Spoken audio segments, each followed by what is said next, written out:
We doing round and we doing round and we doing round and we doing round and we doing what y'all came to do.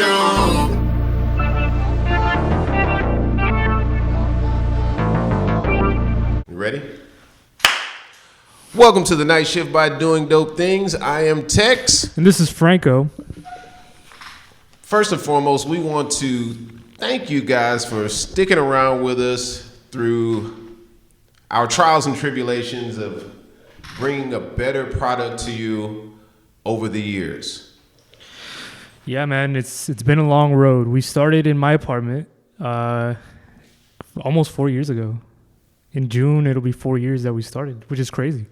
And ever since then, we've been just kind of brick by brick bringing this along from, just starting a podcast about nothing to spinning that into a podcast about just general random topics into internet radio show, which we banged out weekly for, how long did we do it for? Like 3 months? I want to say we did that for about 3 months. We did the radio show for about 3 months. After that, we started to go towards guest-driven shows, which was also pretty good. Before we go any further, we do have some people we need to thank along the way. First and foremost, for this iconic logo that you see behind us, we'd like to thank Brittany Hines, aka @ATinyShine on Instagram. She will draw any cartoon character of you, of your family, graphic designer by artist, but also my niece. We would like to thank, who else would we like to thank? We could sit here thanking people all day, but those who have rocked with us since the beginning, you guys know who you are. Those who are listening for the first time or just coming along the journey with us, we thank you guys as well for attaching yourself or like wanting to be a part of this too. Those that buy our merch, those that show at least a little support. You're the reason why we do it and why we continue to do it and why we're able to be in our space now, the Doing Dope Things studio.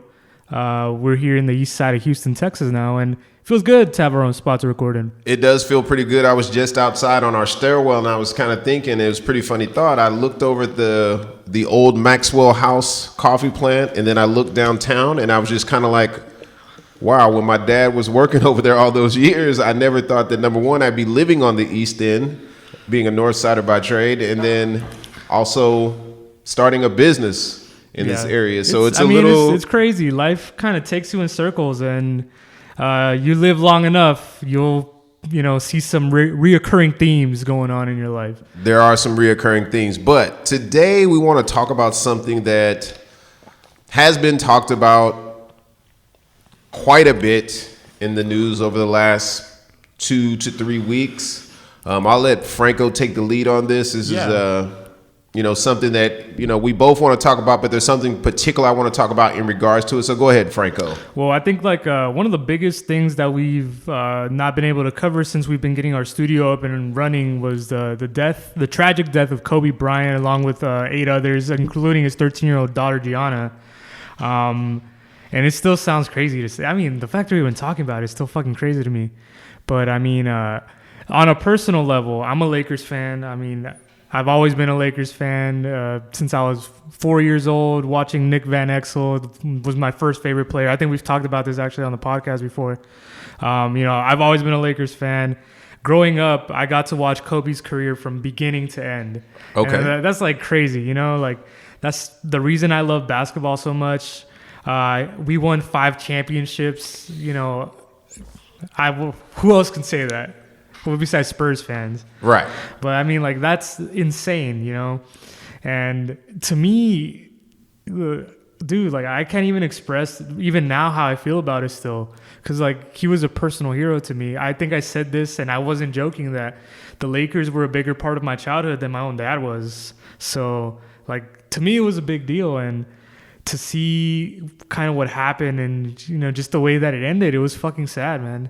And it's still hard for me to process. Okay, so in that particular vein, and I'll give my 2 cents, or should be more like $1 about Kobe Bryant.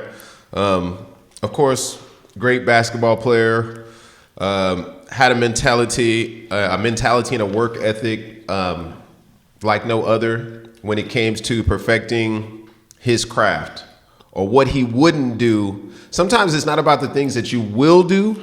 It's about what wouldn't you do not to succeed. Yeah. And I don't see where there wasn't anything that he wouldn't do. But the main reason why I wanted to talk about this is because it was the first time that I had seen people, men specifically, openly grieving. Yeah. And I was wondering how you felt. Well, and this is just in my particular opinion. Men are often not given the space to openly grieve as, and it's going to sound as a woman would.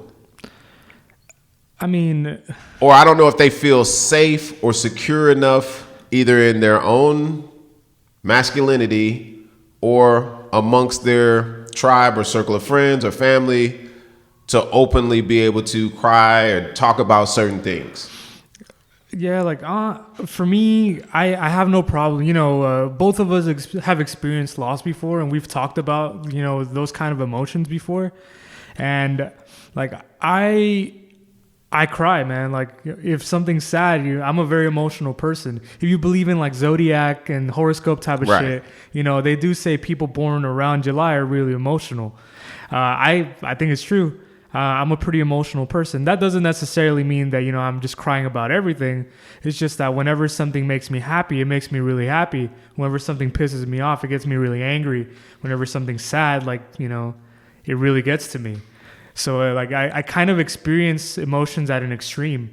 So like for me personally, whenever my brother died, like I mean it's still tough now, 5 years on, but it's kind of, it's hard to not be emotional about stuff like that, especially when it's family. And I've heard people talking about like, oh, you know, how could you be sad about someone that you don't know? And to me, like for one, that's just a lack of compassion. Like, okay. You could absolutely be sad about people that you don't know because it's human to feel things.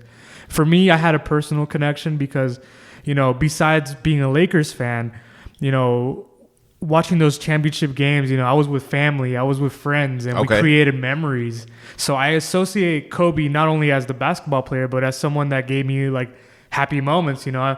I got you.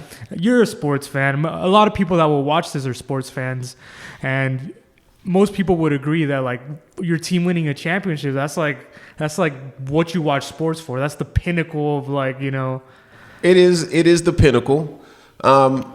And like I said, we've had these conversations. So a lot of people that don't know us don't know the type of conversation we had. So, you know, like for me, similar to your brother, my mother passed away over 9 years ago.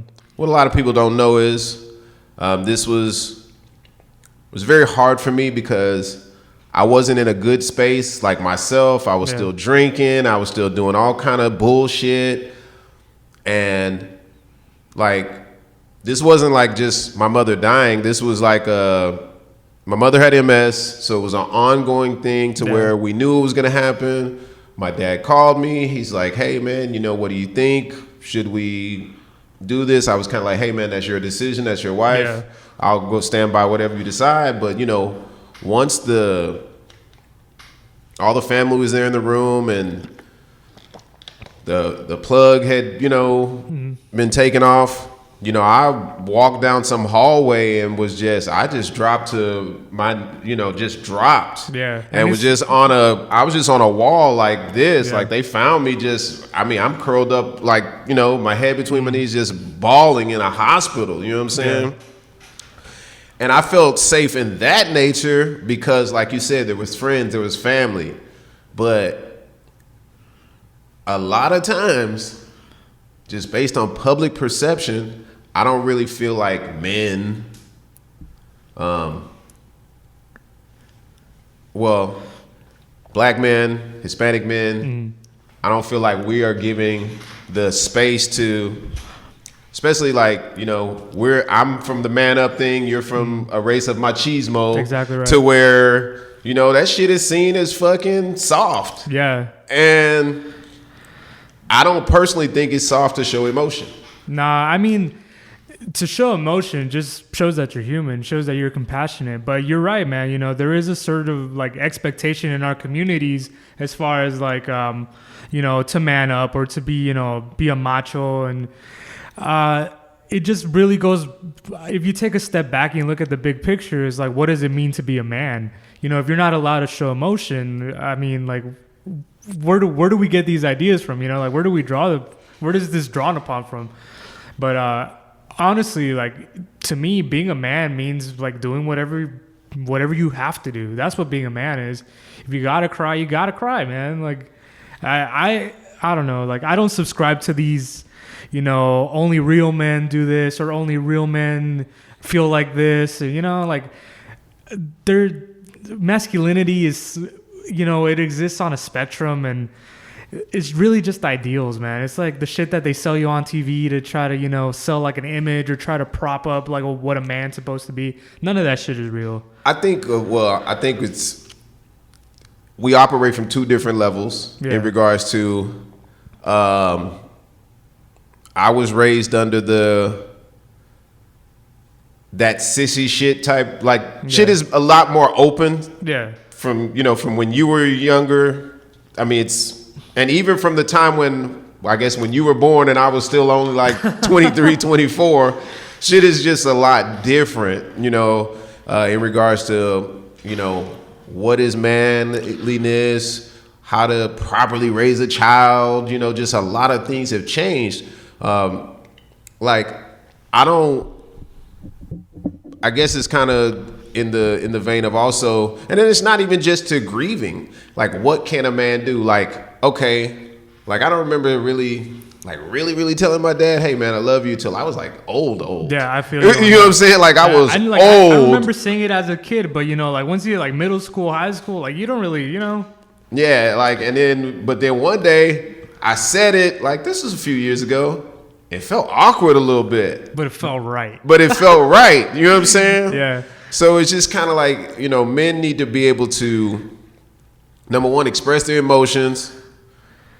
I mean, like, dude, you got to be able to tell your pops that you love them, bro. Like, I don't care who you are. If you can't look your dad in the eye and say, "Dad, I love you," something's already messed up right there. And what I'm really talking about is more of a male to male situation. I was gonna say, because you know, not everybody has their dad in their life as well. Right. So like, if you had a mentor, or if you had somebody that, you know, brought you up or really put you on, like, it doesn't cost nothing to show somebody some love.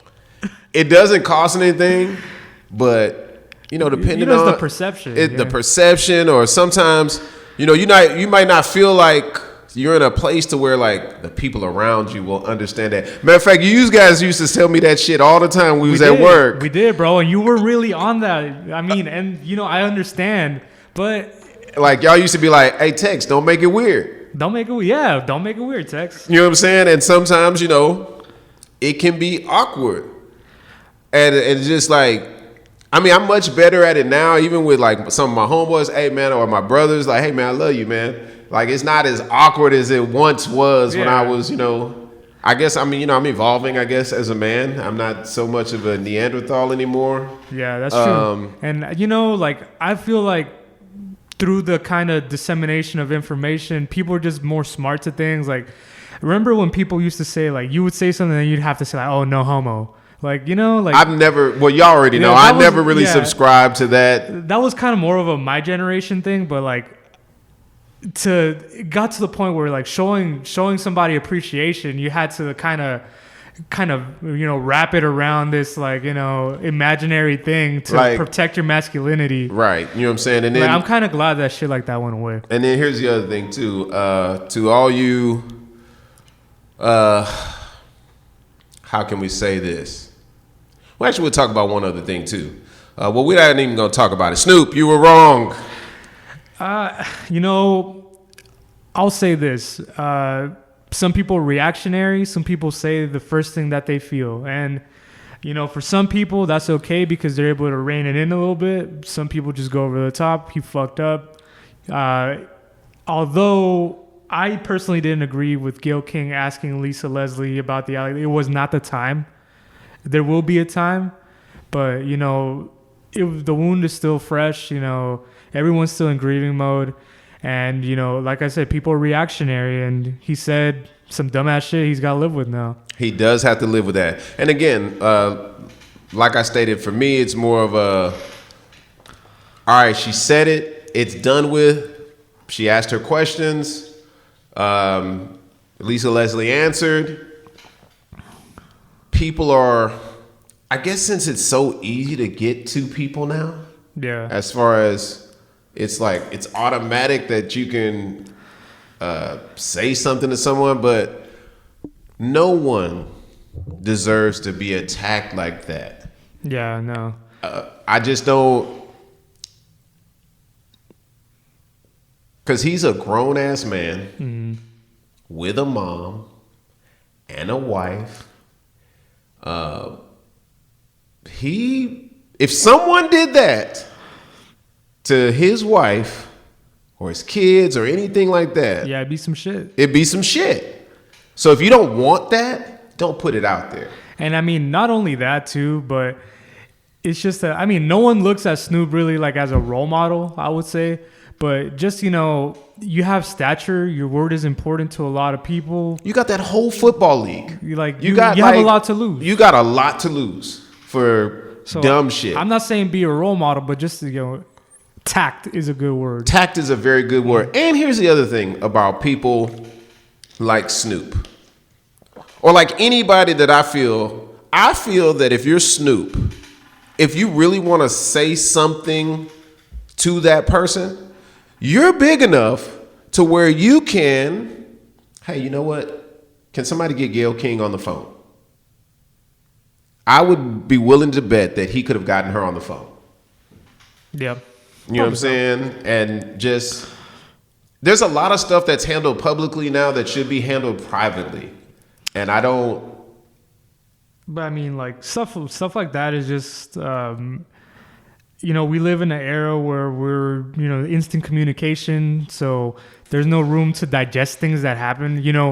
If you're on Twitter and you're, like that kind of thing, that's something that actually was one of my New Year's resolution, to kind of fall back on that kind of stuff. Mm-hmm. It's just because people online, people who are really on that stuff a lot on Instagram and stuff, they're living moment to moment.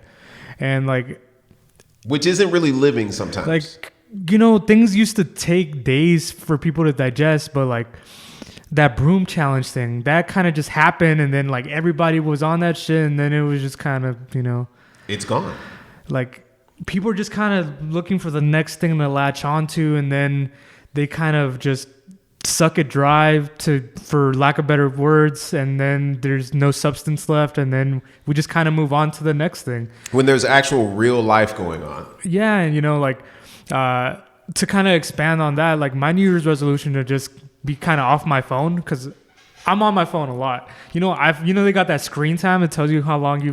Dude, I'm on my phone like 8 hours a day. How? And it's not even like me constantly being on my phone or continuously being on my phone. It's just me just, whatever 3-4 seconds I get, pull out my phone and just kind of, and I don't know where that came from or how I even got to that point, but it's like, man, like if you really think about it, it's like you're kind of living life through this filter, and kind of ironically enough, Instagram got filters, and right, like you kind of live life through this filter, and just you wait for things to happen so you could talk about them. And that's why I'm glad we have this podcast, because we could actually talk, give some about depth to these conversations. But like, man, just Kobe's death and just everything that followed after that, and just it kind of put things in perspective as far as like, this is someone who was at the top of their game, who, worked really hard. And, I think a reason why it hurt a lot that Kobe died was because, like, he's the actual proof that if you literally work harder than everybody else, you will be successful. And we've all had moments where we could have worked hard and we could have done something, and we know we could have. But, we have these moments of procrastination, or we have, we make excuses, and like we get into this mindset that we can't do something for whatever mental reason, whatever mental blocks we have.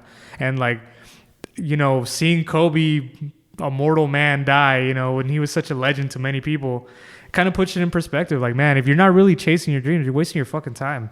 Man, so for me, I don't want to say that I made per se a New Year's resolution, but what I did do, and I talked to my significant other about this. So my vow this year was to ask myself a question sometimes. Is it worth it? And it was more about, how I'm going to talk to people. Yeah. Or if I'm going to bring someone, into the fold, or if I'm going to, if me and her are having a conversation, am I going to say something that could potentially throw all the goodness off track? 2 seconds that takes me. It doesn't even really take me that long. Is it worth it? And it seemed to have been setting a lot of things straight in my life. Yeah. Like, okay, I'm off today. I could leave home and go do all this stuff. Is it really worth it? What am I going to be doing? I'm going to be wasting gas. Am I going to be spending money that I don't have? Is there something else that I can be doing that's beneficial to me? Is it worth it to do this? Is it beneficial? Is it not? I'm starting this year. I'm going to question myself a lot more. Yeah. Last year, I didn't do a lot of, I was very, I don't want to say reactionary, but I let a lot of things happen to me that didn't actually happen. Some for the good, some for the bad. You know what I'm saying? So I'm going to question a lot more things as opposed to letting the universe. Yeah. You know what I'm saying? I've done that shit already. I feel you on that. And man. the universe is going to universe and it's going to leave your ass behind. Yeah, it's going to leave me right behind. And I don't want to get left behind because I have some things that I want to accomplish this year. You know what I'm saying? My daughter's getting ready to graduate from high school. I want to make sure, that she, is ready for college in a good way. We had a talk the other day. This is kind of off topic or whatever, but we had a talk. I called her. I was like, hey, what do you know how to cook? You know what I'm saying? Like, what kind of question is that? And she was just kind of like, well, I can make this, this, and this. I was like, because, next year you got to be ready. You know what I'm saying? You got to, it's going to be you. You're going to have to put something together. Yeah, you got to put some stuff together. And I realized, you know what I'm saying? Like, I don't ask myself enough of those type of questions. That's true. You know what I'm saying? I'm asking these questions, but am I asking myself these questions? Bro, do you know how to cook? I do. Okay. I just don't get I don't get to cook as much as I used to just based on my schedule and, my kitchen arrangement is kind of thrown, you know what I'm saying? But when I do get to cook, I can cook. I'm pretty good in the kitchen, you know what I'm saying? So 1 out of 10? Oh, I'm a good 8 depending on the meal. You know what I'm saying? Damn. I don't, You might got to fix something for me, Tex. I ain't tripping on that. If I put myself from 1 to 10, I'll give myself like a 5. So my suggestion to you, I know this is just off topic, and here's another thing. Men, you can talk about this type of shit. I mean, like... These are the things... But see, like, Tex, we've been friends for like 5 years. We run out of things to talk about. Right, but I'm just saying, but still, in general, this is shit that men need to feel safe talking about. Women talk about recipes all the time. They talk about all kind of shit that men don't talk about. Mm-hmm. You know what I'm saying? Like me and you might talk about it here or off topic, but just in general, men don't just be sitting around talking about love. They don't be talking about, recipes or, hey man, my child is doing this. You know what I'm saying? Like, they don't really do that shit. Whereas women will get on the phone. I've watched my mom and other people get on the phone and say, hey, man, my son is acting up and this, that, and the other. Women feel very comfortable talking about those particular things. But see, like, we're kind of treading the line between, like, gossip and, like, I'm not talking about gossip. I'm talking about real life situations that men need to be able to talk about with other men because sometimes it just don't. You're right, though, because, sometimes we pull up to spots and, you talk to people and, the first thing you talk about is, like, sports and shit. You talk about, like, whatever rap shit's going on. Sports, whatever rap shit, oh, man, you see whatchamacallit picture the other day? Man, she was looking good and shit like that. We talk about, dumb shit. You know what I'm saying? But then when something important happened to us, And since we ain't built up that trust in a lot of people to be able to talk to about that shit, Facts. we got to internalize that shit. That shit fucking, we got fucking stress and fucking ulcer and all that shit. High blood pressure, hypertension. All of that shit. Because we don't. Another thing too, though, it's going to take us as men to practice doing that shit. Yeah, that's true. You know what I'm saying? Like, we gotta practice doing that shit with other people. It's kind of easy to do it with like your friends. I don't know how you and Brian them talk or whatever. We talk about anything. Right. That's what I'm honestly, saying. We could talk about anything. But every now and again, sometimes you need to be able to talk to a stranger, or a stranger needs to be able to talk to you. You know, it's usually those moments with strangers that they kind of impart some knowledge on you without even, you're not even looking for that. Right.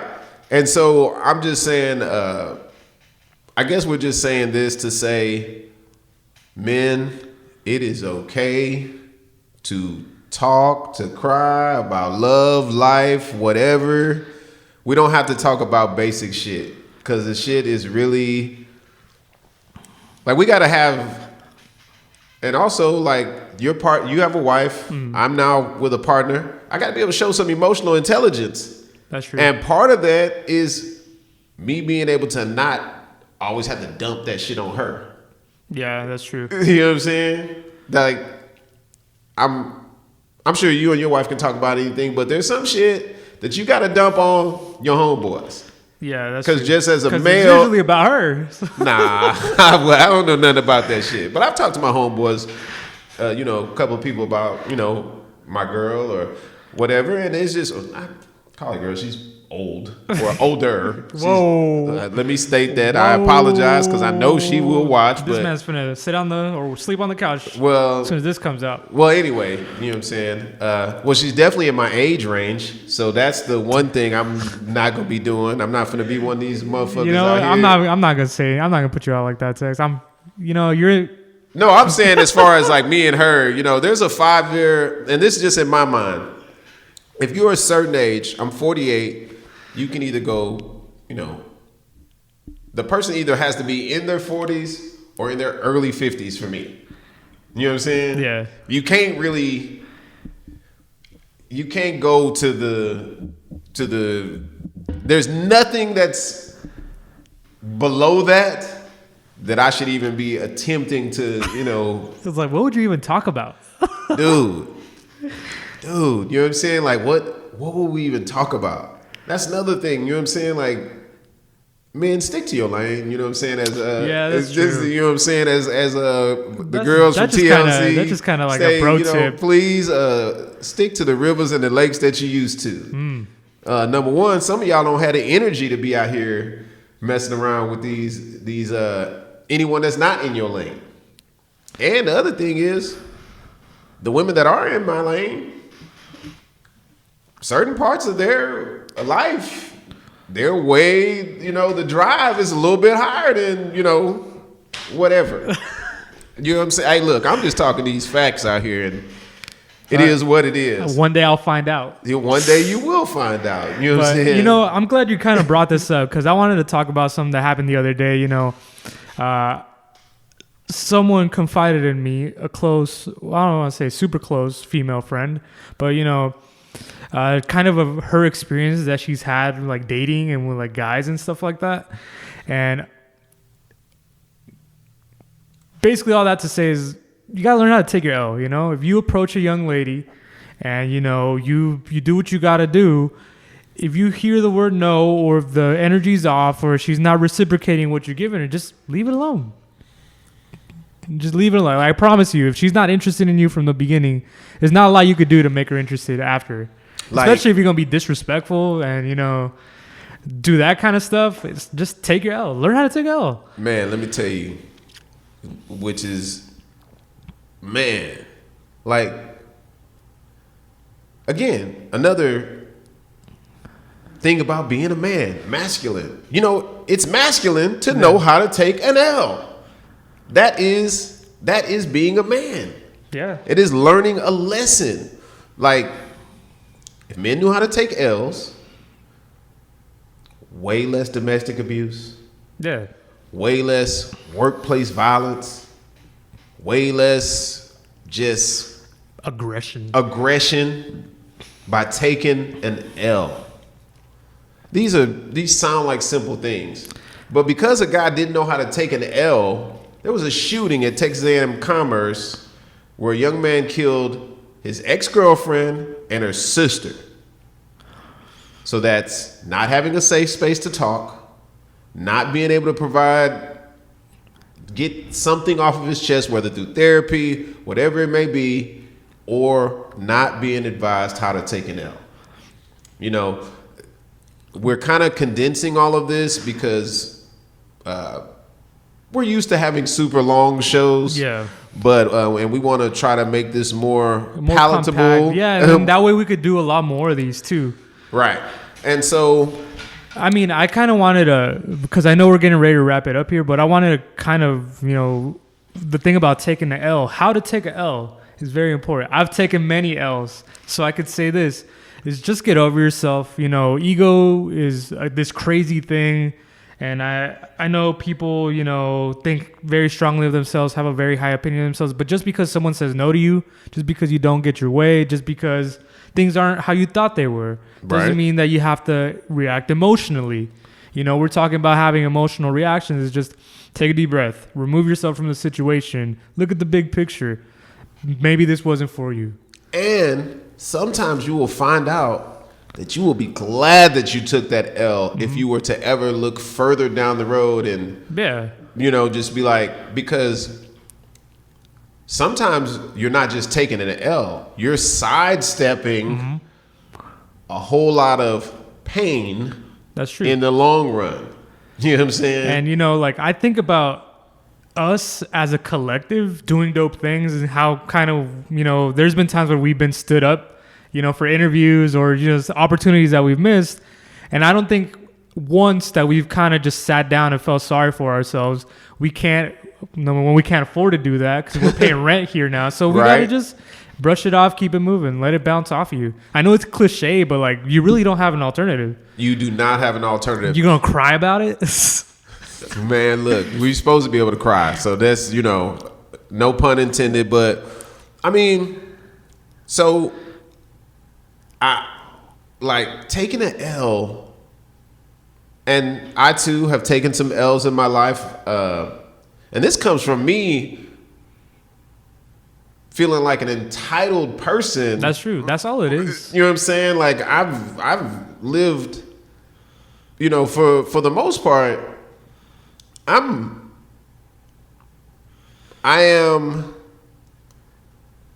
How can I say this in regards to... Man, you're spoiled. That's what you're trying to say. Well, not just that I'm spoiled, per se, or I was spoiled, but I've been catered to in a way that is not normal, I think. So you've been lucky in that sense. Based on... Let me just say this. For all the stuff that has been done for me, I have not reciprocated equally.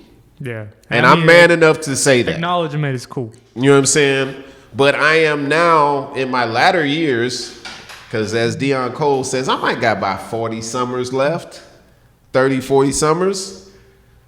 I'm trying to not per se make up for it because unfortunately that time is gone. Mm-hmm. But what I can do is live a better life.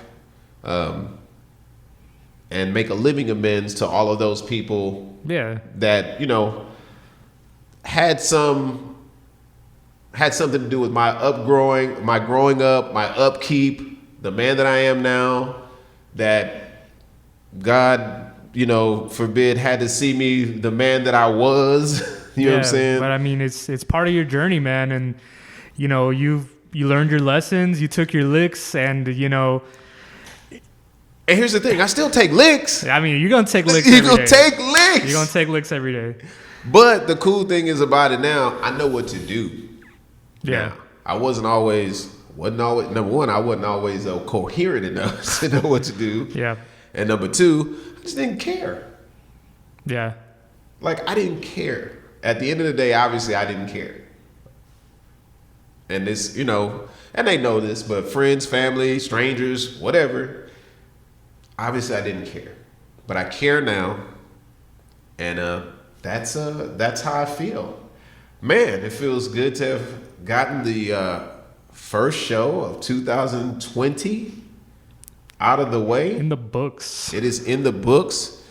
Man, we want to thank y'all for tuning in. By the time y'all see this, we got to give a couple of special shout outs. Go for it. One special shout out. Franco's dad achieved something today that was pretty dope. And I'll let Franco explain that really quickly. I'm going to try to do this, the condensed version, but I feel really strongly about this, so I might ramble. But my dad became a citizen today, and shout out to my mom too, because she did it last month. Okay. But my dad had some let's call it logistical issues with his paperwork that caused a delay. He was kind of sweating it for a moment. He was like, man, like this, they might not be able to, you know. He was like, man, I'm gonna have to renew my residency type for of real shit. But yeah, luckily his citizenship came through. He passed his test. He did it in English. I'm proud of him. But he became a citizen today. And, you know, I wanted to go just, you know, to be there to support my dad. And, you know, that was kind of the reason why I wanted, you know, I had to wake up at 5 a.m. after going to sleep at 2. Okay. And, you know, driving all the way to the north side of Houston, which is no easy task, especially in rush hour traffic. But, you know, I went there to support. But the takeaway that I had, man, is like, despite like what the administration, you know, we've talked about what's going on in the government and stuff, but despite the general climate towards immigrants, in that room there was solidarity, and there was over 2,600 people that were being sworn in as citizens today. Damn, it's a lot of motherfuckers, and everyone was happy, everyone was proud, everyone was eager, everyone was like, you know, it's not often that you get to see that sense of, you know, pride and community and like, you know, a sense of accomplishment, because it's not easy to go through the citizenship process and it's expensive. So, how much does it run? I mean, it depends how you go through it, but the easiest way is like if you get an immigration lawyer and you go through, you know, that kind of thing, you're looking at upwards of $5,000 to $10,000. And even then, it's no guarantee that your citizenship application goes through, because there's a lot of, you know, you still got to take tests. They do it like vetting, you know, you got to do background checks. Right. You can't have any type of criminal, anything. Anything. Like, you know, it's pretty strenuous. So like, you know, the fact that there's so many people going through that same process. And I mean, to me, it was crazy, man. And, you know, like the judge that presided over the naturalization ceremony, he was talking about how, you know, this is a country of immigrants, and even to this day, but like, to hear someone kind of from the establishment say that, and like, right, you know, to say like, yo, like everyone here that's in this room deserves this and is welcome here and is going to contribute. And, you know, like maybe one day it'll be your kids presiding over a naturalization ceremony. That's fucking crazy, dude. Like if you really think about it, you know, I kind of look at my dad's like childhood and stuff romantically. You know, he grew up in like a little village in Mexico, you know, like raising pigs and chickens and shit like that. But if I put myself in that position right now, like, dude, like, would you have survived? That's not a life, man. Like, you know, you're farming for sustenance. You know, you're dependent on like, you know, how seasons. The crop goes. You know, like I can't imagine living like that. And like, I don't take my dad's sacrifice for granted. I don't take my mom's my mom was brought here as a baby, but you know, like even like my mom's side of the family, you know, wanting to get away from where they're from, and I wouldn't exist had they not done that. Right. But like if I was living over there, it'd be a completely different life. I wouldn't be able to do this. I wouldn't be able to have our space. I wouldn't have my son, wouldn't have my family.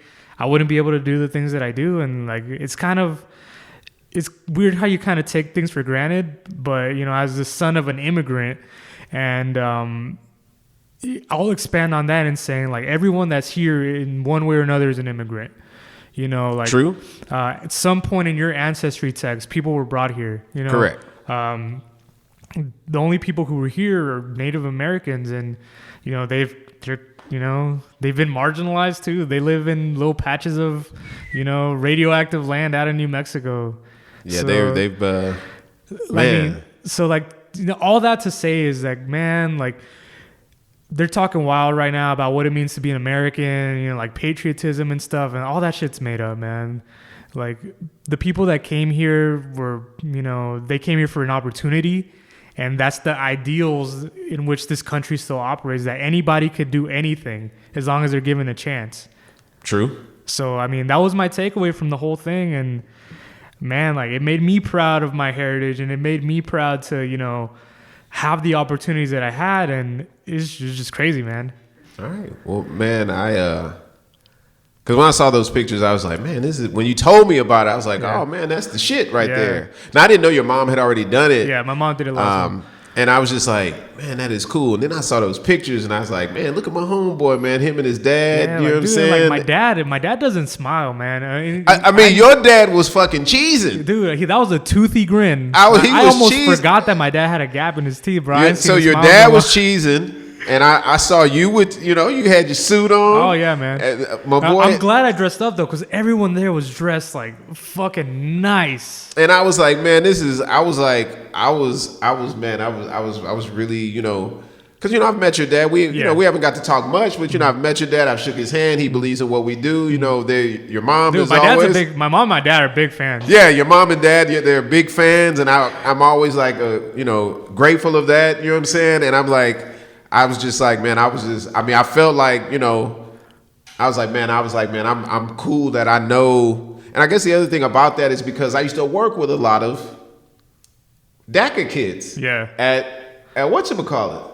Well, now that I no longer work there, but when I used to work at T-Mobile and shit, I knew a lot of DACA kids. Yeah. And one of them I knew that went through his citizenship. I thought that shit was cool. So I just think that's cool. I think it's helpful. I think that's another person. So your dad is now another person who now has the right to do something about what's going on right now in his own way. Exactly. And that's really what happened today. 2,600 people have the right now to fulfill the civic duties of voting, of, you know, just shit. And you know what, man? Like,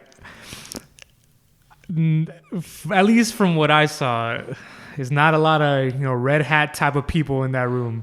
I mean, we would think so, but we mean, never know. Just you know, from what I saw and just talking to people there, and just like everyone's doing this for a reason. And I get it. Now, here's the one thing that's pretty funny. How many of those are there a week? How many are those throughout the country on a given day? Exactly right. How many of those are? See, that's the one thing that maybe this administration doesn't really realize. How many new citizens we're getting every day. Like citizens, not immigrants, citizens. People who could actually make a dent, you know. A single drop of water cannot do much, but a mighty flood could wash away any sin.